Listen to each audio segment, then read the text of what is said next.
Technical സൈഡൊക്കെ ഇഷ്ടമുള്ളതുകൊണ്ടാണോ ആ area focus ചെയ്ത് തന്നെ ചെയ്യാൻ തുടങ്ങിയത്? അല്ല, ഗാഡ്ജറ്റ്സ് എന്ന് പറയുന്നത് ഇപ്പൊ ഈ ടെക്നോളജി എന്ന് പറയുന്നത് ഇപ്പൊ പണ്ട് നമ്മളൊക്കെ റേഡിയോ എന്ന് പറയുന്ന സാധനം, റേഡിയോയൊക്കെ ഇപ്പം റേഡിയോ വരെ ഇപ്പൊ ഫോണിലുണ്ട്. അപ്പം അത്രയും എവല്യൂഷൻ നടക്കുന്ന ഒരു സംഭവമാണ് ഈ ടെക്നോളജി. അപ്പം ഞാൻ പറയാം, ആ ഒരു ഇൻട്രസ്റ്റ് പണ്ട് തൊട്ടേ ഉണ്ട്.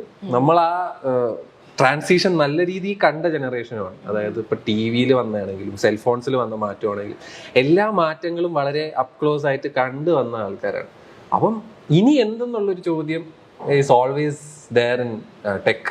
അപ്പം അത് എനിക്ക് ഭയങ്കര ഇൻട്രസ്റ്റിംഗ് ആയിട്ടുള്ളൊരു എന്താ പറയുക, എന്നെ ഭയങ്കരമായിട്ട് ഇൻട്രസ്റ്റിംഗ് ചെയ്യിപ്പിച്ചത് ആ ഒരു കാര്യമാണ്.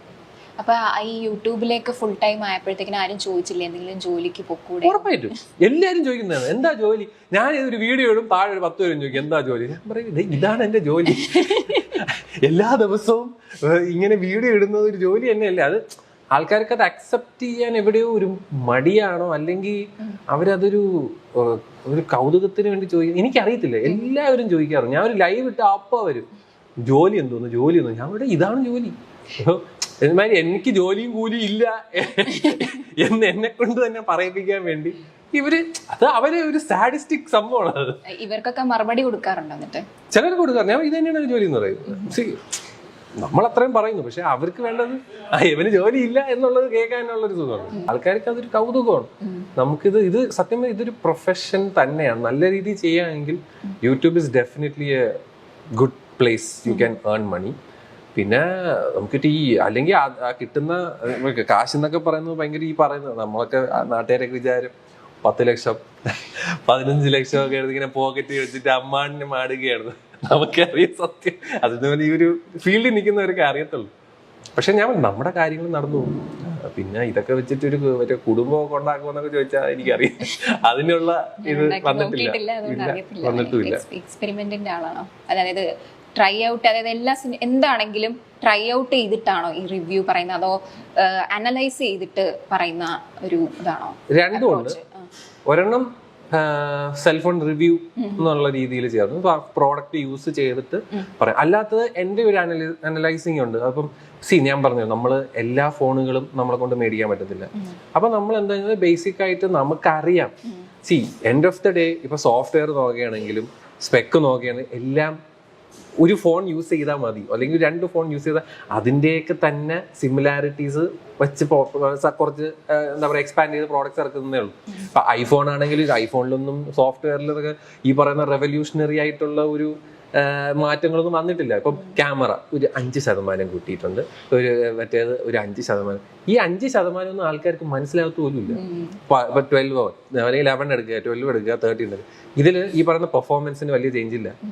ഈ പറയുന്ന ക്യാമറയ്ക്ക് ഭയാനക ചേഞ്ച് ഒന്നുമില്ല. അപ്പൊ അതാണ് അനലൈസിങ് ഒരു പാർട്ടുണ്ട്. അത് വെച്ചിട്ട് ഞാനൊരു ഒപ്പീനിയൻ പറയും. അല്ലാത്തത് എന്നെ ഇൻട്രസ്റ്റിംഗ് ആയിട്ട് തോന്നും. അപ്പൊ എനിക്കൊരു പ്രോഡക്റ്റ് ഉണ്ട്, ഇതൊന്ന് റിവ്യൂ ചെയ്തിട്ട് ആൾക്കാർക്ക് പറയണം എന്ന് തോന്നുന്നത് യൂസ് ചെയ്തിട്ട് ചെയ്യാം.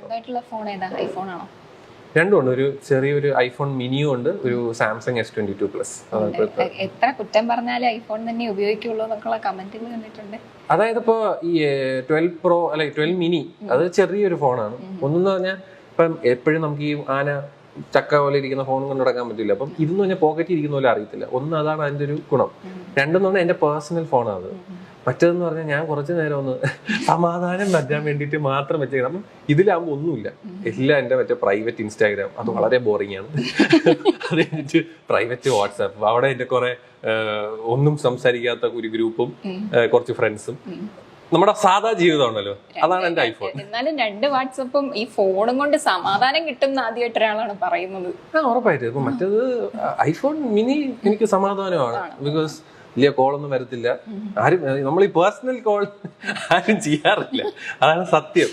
നമ്മളെ മറ്റേതാണ് മറ്റേ തുരാന്ന് മറ്റേ ഫോൺ വരികയും. എന്റെ ആ നമ്പർ ആണെങ്കിൽ ആരാ ഏറ്റവും അധികം അങ്ങനെ വിളിച്ച് ശല്യം ചെയ്യാറുള്ളത്? ഒരു കൗതുകത്തിന്റെ പുറത്ത് ഞാൻ ചോദിക്കുക. അതായത് ഇപ്പോ ഈ ശല്യമല്ല, ഒരു ദിവസം ഞാൻ തന്നെ ഒരു അബദ്ധം കാണിച്ചത്, എന്റെ നമ്പർ ഞാൻ ലീക്ക് ചെയ്തത്, അതോടെ തീർന്നു. അതോടെ എല്ലാവരും വിളിയോടെ വിളിയ. അപ്പൊ ഞാനിങ്ങനെ ചിലതൊക്കെ എടുക്കും, ചിലതൊക്കെ എടുത്തു കഴിഞ്ഞാൽ ഇവർ ഫോൺ വെക്കില്ല. ഇങ്ങനെ പറഞ്ഞോളൂ, നമ്മൾ എന്തെങ്കിലും ആവശ്യത്തിന് ഇരിക്കും. അപ്പോഴത്തേക്കും അയ്യോ. അപ്പൊ അങ്ങനെ ഇത് ശല്യമല്ല, അത് ഞാനായിട്ട് ഉണ്ടാക്കിയ ഒരു പ്രശ്നം. ആരെങ്കിലും വിളിച്ചിട്ട് ചോദിക്കാറുണ്ടോ ഈ ഫോൺ എടുക്കട്ടെ ആ ഫോൺ എടുക്കട്ടെ?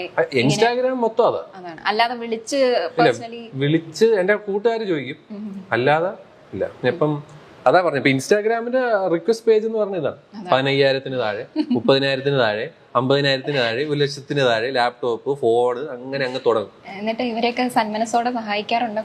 ഞാൻ ചില ദിവസങ്ങളിൽ ഞാൻ ഈ റിക്വസ്റ്റ് നോക്കാറുണ്ട്. ആ സമയത്ത് ഒരു 5 പേർക്ക് ഇങ്ങനത്തെ റിക്വസ്റ്റ് ഞാൻ അങ്ങനെ അത്ര വിൻഡോ ഓപ്പൺ ചെയ്ത് വെക്കാറുണ്ട്. ഓൾറെഡി നമ്മൾ വീഡിയോ ഇടുന്നുണ്ട്, ഇപ്പൊ under 25K എന്നൊക്കെ പറഞ്ഞിടുന്നുണ്ട്. അത് കേട്ടിട്ടും അവര് പറയും ഈ ഫോണിന്റെ, അപ്പൊ എനിക്ക് മനസ്സിലാത്ത കാര്യമാണ്. ഞാൻ പറഞ്ഞു എന്റെ കാഴ്ചപ്പാടിൽ ഈ 5 ഫോണാണ് നല്ലത് എന്ന് പറഞ്ഞാലും, ചേട്ടാ മറ്റേ ഫോൺ നല്ലതല്ലേ, ഇവരുടെ ഞാൻ പറഞ്ഞു ഈ 5 ഫോണേ ഉള്ളൂ. പക്ഷെ അവർക്കത് മനസ്സിലാവും. അവർക്ക് അത് ഞാൻ ചിലപ്പോഴും ആലോചിക്കാറുണ്ട്, ഇവരിത് മേടിക്കാൻ തന്നെയാണോ അതോ ഇവരുടെ സംസാരിക്കാൻ. ഞാനിങ്ങനെ ആലോചിക്കും, ഇപ്പൊ നമ്മള് ചുമ്മാ ഇടും ഈ ഫോൺ കൊള്ളാം, അതൊരു നമുക്കിങ്ങനെ നമുക്ക് ട്രാക്ക് ചെയ്യാൻ പറ്റുമല്ലോ ആമസോൺ വഴിയൊക്കെ, 2 പേരൊക്കെ ആയിരിക്കും വൈകുന്നത്. പക്ഷെ ചോദ്യങ്ങൾ വരുന്ന ചോദിക്കുന്നവര് ഭയങ്കര ചോദ്യമാണ്. ഞാൻ ഒരു ഫോൺ വാങ്ങിക്കുകയാണോ, കൊള്ളാമല്ലോ. ചിലപ്പോ അത് അവരുടെ വേ ഓഫ് എന്തൊരു ടാക്ടിക്സ് ആയിരിക്കും, ആവാം, എനിക്ക് അറിയത്തില്ല. പക്ഷെ ഒരുപാട് പേർക്ക് ഫോണുകളെ പറ്റി അറിയണമെന്നുണ്ട്. പക്ഷെ എൻഡ് ഓഫ് ദ ഡേ എന്റെ വിഷമം അതാ, എല്ലാവരും കടയിൽ പോയിട്ട് ചേട്ടാ 15,000 താഴെ ഫോൺ വേണം എന്ന് പറയുമ്പോൾ കടയിൽ അയാള് മറ്റേ കമ്മീഷൻ നല്ല രീതിയിൽ കിട്ടുന്ന ഏതെങ്കിലും ഒരു കമ്പനി എടുത്ത് തലയിൽ വെച്ച് കൊടുക്കും. എന്നിട്ട് അവരവിടെ നിന്ന് കരയും. ഇതാണ് ഇവിടെ സംഭവിക്കുന്നത്. നമ്മളൊക്കെ ഇനി എത്രയൊക്കെ ആൾക്കാരെ എഡ്യൂക്കേറ്റ് ചെയ്താലും കടയിൽ പോവുക, ചേട്ടൻ്റെ അടുത്ത് ചോദിക്കുക. ഇതാണ് ഇവിടുത്തെ ഒരു സംഭവം. പിന്നെ കുറച്ച് പേരുണ്ട് നമ്മളെ കണ്ട് നമ്മളെ ഒരു ഒപ്പീനിയൻ എടുക്കുന്നത്. അവർക്ക് വേണ്ടിയാണ് ചാനൽ തുറന്ന് വെച്ചിരിക്കുന്നത്. പുച്ഛമാണ് മെയിൻ. അത് തന്നെയാണ് യൂട്യൂബിന്റെ ആ ഒരു കവറിലും പുച്ഛം. ശരിക്കും അങ്ങനെയാണോ സംസാരത്തിലും ഒക്കെ? ഏറെക്കുറെ ആണ്. എല്ലാത്തിനെയും പുച്ഛിക്കാറില്ല. ഇതാണ് ഞാൻ പറയാം, ഇപ്പൊ നമുക്ക് പുച്ഛിക്കേണ്ട അടുത്ത് പുച്ഛിക്കാം. ഇപ്പൊ നമ്മള് നല്ലൊരു സ്ഥലത്ത് നിന്നിട്ട് അത് പുച്ഛിച്ചു കഴിഞ്ഞാൽ അടി കിട്ടും. ഇപ്പൊ തന്നെ കണ്ടില്ലേ, പുച്ഛം എന്നൊക്കെ പറയുന്നത് ഇത്തിരി അടി കിട്ടുന്ന ഏർപ്പാടാണെന്ന് നമ്മളിപ്പോ ഓസ്കാറിൽ വരെ കണ്ടിരിക്കുക. ഇൻസൾട്ട് ചെയ്യുന്നത് ഒരു പരിധി നോക്കിയും കണ്ടും ചെയ്യണം. അപ്പൊ ഞാനും സെൽഫോണുകൾ ഇൻസൾട്ട് ചെയ്യാറുണ്ട്. അവർക്ക് വല്ല പ്രശ്നം ഉണ്ടെങ്കിൽ അവരൊന്നും അടിയണം. അല്ല, ഈ വലിയ ബ്രാൻഡുകളൊക്കെയാണ് പുച്ഛിച്ചു വിടുന്നത്. അപ്പൊ എപ്പോഴെങ്കിലും പേടിച്ചിട്ടുണ്ടെങ്കിൽ ബ്രാൻഡുകളൊക്കെ വരും എന്തെങ്കിലും ഒക്കെ പറഞ്ഞു. ആപ്പിളിനൊക്കെ സത്യം പറഞ്ഞ ഇന്ത്യൻ മാർക്കറ്റൊക്കെ ഒന്നുമല്ല. അവിടെ അമേരിക്കയില് കൊച്ചു കുട്ടികൾക്ക്, ഞാനൊരു വീഡിയോ കഴിഞ്ഞ വർഷം ഇട്ടാണ്, ഒരു പെങ്കൊച്ചൊരു ഒരു ലൈവ് ടെലിവിഷനിൽ ഒരു ന്യൂസ് ആങ്കർ പറയുന്ന, എനിക്ക് ഐഫോൺ വേണമെങ്കിൽ ഞാൻ അമ്മയടുത്ത് പറയുമ്പോൾ അമ്മക്ക് ഗിഫ്റ്റ് മേടിച്ചു തരും എന്ന് പറയുന്ന ഒരു മാർക്കറ്റ് അവർക്കുണ്ട്. അതുപോലെ അതാവാം യൂറോപ്പ് ആവാം, അല്ലെങ്കിൽ ഇപ്പൊ ദുബായ്, ഇപ്പൊ അറബി, സൗദി, ആ ഒരു കൺട്രിയിലും ഇതൊക്കെ തന്നെയാണ്. അവർക്ക് ഇറ്റ്സ് നത്തിങ്. നമുക്കാണ് ഇത് EMI എടുത്ത് കഷ്ടപ്പെട്ട് ഓരോ മാസം 5,000 രൂപ മറ്റേ ബാങ്കിൽ നിന്ന് പോകും, ദൈവമേ എന്നൊക്കെ പറഞ്ഞു നടക്കുന്നതാണ് നമ്മള്. അതാണ് ഞാൻ പറയാൻ ശ്രമിക്കുന്നത്. നമുക്ക് അത്രയും 1,00,000 രൂപയുടെ ഫോൺ എന്തിനാ? അതിന്റെ ആവശ്യമില്ല. കാശുള്ള മേടിച്ചോട്ടെ, അത് നമുക്ക് അതിന് യാതൊരു പ്രശ്നവുമില്ല. അത് അവരുടെ ഇഷ്ടം, അവർക്ക് കാശ് പൊടിക്കാനുണ്ട്.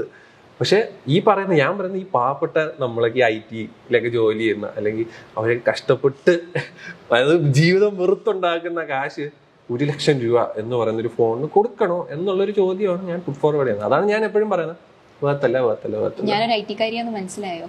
ആണോ? അല്ല, എന്നെ നോക്കിയിട്ട് IT-കാരി എന്നൊക്കെ പറഞ്ഞു. അല്ല, ഞാൻ IT-കാരനാണോ ജനറലായിട്ട് അങ്ങനെ നോക്കി പറഞ്ഞതുകൊണ്ട് ചോദിച്ചതാണ്.